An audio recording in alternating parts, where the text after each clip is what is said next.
Oh, we get what we deserve. And way down we go, go, go, go, go. Oh, way down we go, go, go, go, go. So way down we go, go, go, go. Way down we go. Londres, janeiro de 2020. A capital do Reino Unido é o centro de todas as decisões governativas. Aqui se preparam, escrevem e põem em prática as medidas que vão fazer do país um dos contribuintes para a meta global da sustentabilidade. São 10 os tópicos orientadores da política económico-ambiental. Primeiro, colocar as pessoas no centro de todas as medidas. Segundo, seguir uma perspectiva de longo prazo. 3. Considerar custos e benefícios. Quarto, criar um sistema económico que apoie as empresas e as pessoas. Quinto, combater a pobreza e a exclusão social. Sexto, respeitar os limites ambientais. Sétimo, seguir o princípio da prevenção. Oitavo, usar os conhecimentos científicos. Nono, transparência, informação, participação e acesso à justiça. 10º e último, fazer o poluidor pagar. O Reino Unido é um dos 193 países signatários do Acordo de Desenvolvimento Sustentável, que define 17 objetivos para alcançar até 2030.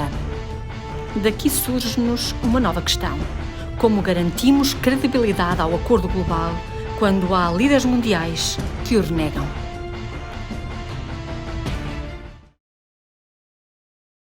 So in this policy that you have, in these goals that you are having also, what kind of impact has a posture like Donald Trump's, for example? Because we know that he's a president not very green friendly, yeah? That's an understatement.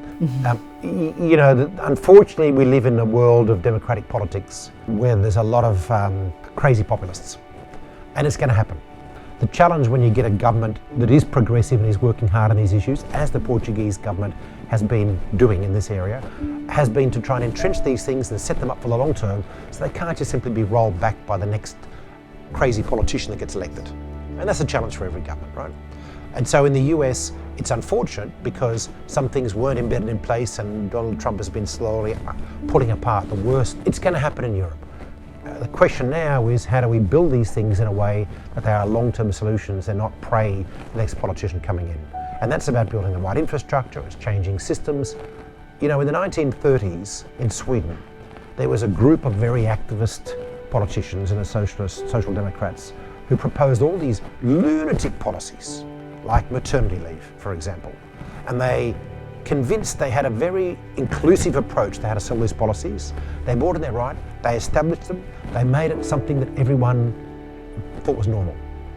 So Sweden became the first place to really push maternity leave, and it's still there and is a right, and a lunatic politician can't come into Sweden and roll it back because it's now a right for the country. We've seen a little bit of this with Medicare. One of the things the Obama administration did in the US is they brought in Medicare, they brought it in time that a whole lot of people got used to it. At the beginning of Trump's term, the Republicans tried to roll it back and they couldn't get the votes because it had become part of the fabric. We know what we've got to do.